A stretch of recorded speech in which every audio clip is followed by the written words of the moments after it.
Halo Sobat Bola Mania, kembali lagi di BRC Official. Ada kabar menarik nih mengenai AFC Cup. PSM Makassar tidak mau menang atau memang tidak mampu berkembang. PSM Makassar kemarin malam, 30/11, menjalani matchday kelima AFC Cup. Tim asuhan Bernardo Tavares ini menjamu Haiphong FC dari Vietnam di Stadion Iwayan Dipta, Gianyar, Bali. Ada situasi yang menarik saat laga ini digelar.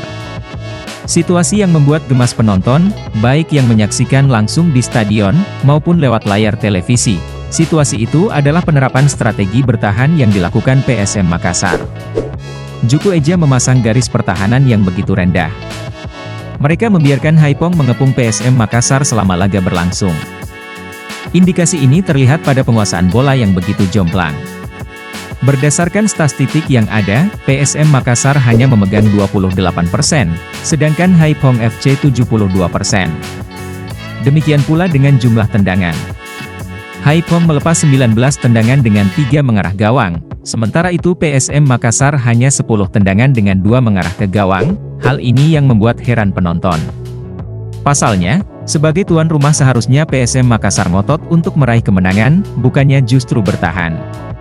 Ball possession sudah seharusnya di tangan PSM Makassar. Hal kedua adalah posisi PSM Makassar sendiri. Secara hitungan, posisi Juku Eja belum aman karena berada di peringkat ketiga klasemen grup H nilai yang dimiliki sama dengan Haiphong FC.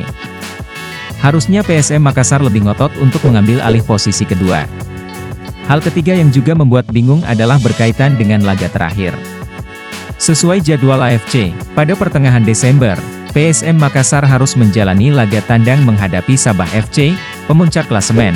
Sementara itu, Haiphong FC akan bertindak sebagai tuan rumah, menjamu Hougang penghuni dasar klasemen grup H. Melihat situasi semacam ini, peluang lolos PSM Makassar sangat sulit. Sabah FC dipastikan tidak akan menyerah pada PSM Makassar, sedangkan Haiphong FC pasti akan meraih poin penuh saat menjadi tuan rumah. Situasi inilah yang membuat penonton bingung. Sebab hingga babak kedua berakhir, Bernardo Tavares tampak tidak melakukan perubahan signifikan dengan strategi yang diterapkan. Hal inilah yang memunculkan tanda tanya, apakah PSM Makassar memang sengaja tidak ingin menang? Sebab hasil imbang 1-1, bukanlah hasil yang aman. Nah itu dia Sobat Bola Mania untuk update kabar kali ini. Bagaimana pendapat kalian Sobat? Tulis pendapat kalian di kolom komentar ya Sobat, dan jangan lupa untuk like, comment, and subscribe.